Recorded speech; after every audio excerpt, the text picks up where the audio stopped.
नमस्कार प्रणाम। जितने लोग हमारे वीडियो को देख रहे हैं तो आप लोगों को बता दें कि हमारे पावर स्टार पवन सिंह का पोस्टर आप लोगों को देखने में कैसा लगा, कमेंट बॉक्स में ज़रूर बताइएगा।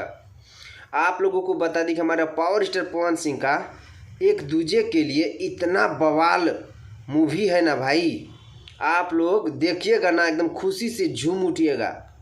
इतना एकदम मनोरंजन है ना भाई, उसमें एक्शन मिलेगा, कॉमेडी मिलेगा और एक से बढ़ के एक सॉन्ग मिलेगा देखने के लिए।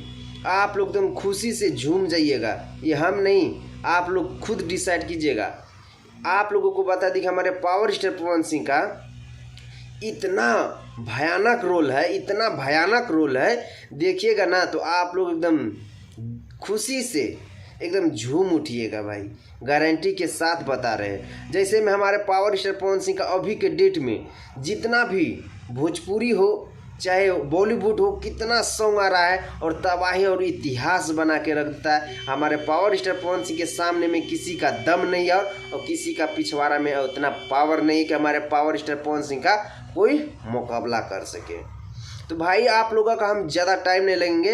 आप लोगों को पावर स्टार पवन सिंह का लुक कैसा लगा देखने में कमेंट बॉक्स में ज़रूर बताइएगा। आप लोगों से एक छोटा सा रिक्वेस्ट, अगर आप लोग हमारे चैनल पे पहली बार आए हैं तो चैनल को सब्सक्राइब करके जुड़ जाइएगा, ताकि हम पावर स्टार पवन सिंह के बारे में हमेशा ऐसा ही अपडेट आप लोग के बीच लाते रहते हैं। तो मिलते हैं भाई आप लोगों से नेक्स्ट वीडियो में। वंदे मातरम, हर हर महादेव।